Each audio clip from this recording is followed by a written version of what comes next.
Hello, good morning. I'm very glad to see you. Well, I'm not actually seeing you, but I'm glad to be with you again. Today we're going to study what we call two-part verbs or phrasal verbs. In some books, they are called phrasal verbs, in some others, two-part verbs. The important thing here is to know that they are verbs, as the name says, formed by two parts. A verb and a particle that most of the time is a preposition. For example, you say turn on. Turn on means prender o encender, and you say turn on the radio, please.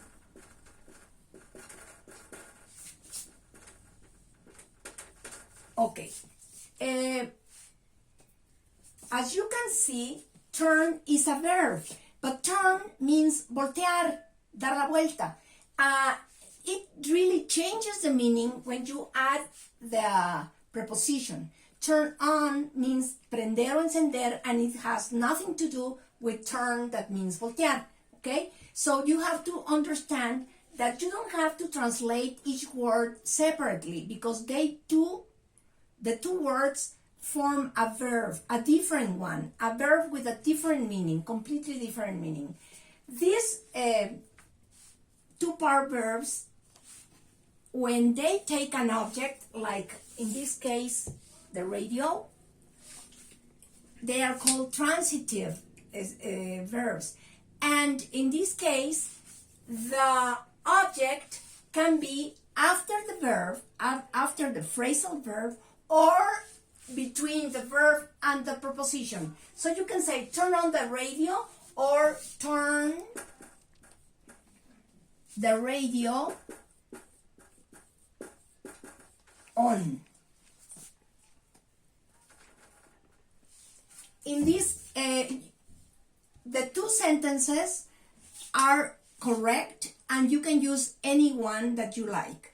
But in case you decide to use a pronoun, in that case, this one is the only one that is permitted. So you can say this one, turn it on.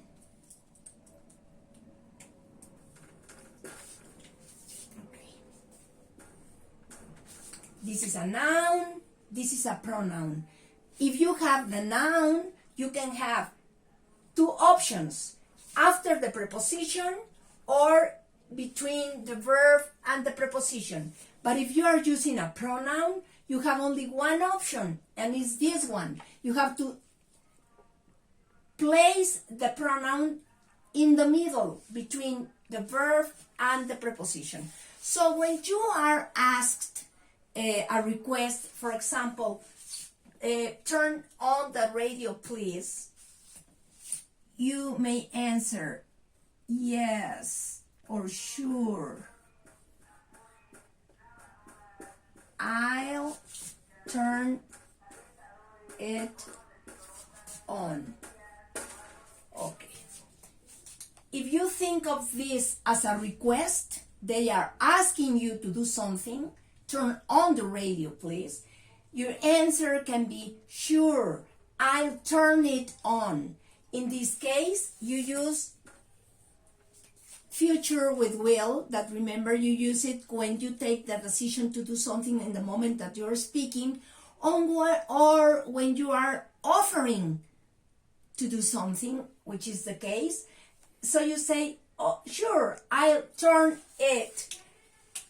And you don't want to repeat again the noun. You use the pronoun. So you use this form, the pronoun between the verb and the preposition. So I'm going to say again, phrasal verbs are two-part verbs formed by a verb plus a particle, which most of the time is a preposition. The transitive phrasal verbs, the ones that need an object after the verb, can have two different forms. One using the object after the preposition. The second one, using the object between the verb and the preposition. And if you are using a pronoun, you only have that chance between the verb and the preposition. And remember, phrasal verbs are translated as one verb, not verb plus another word, because the meaning is completely different. Think of it as just one verb.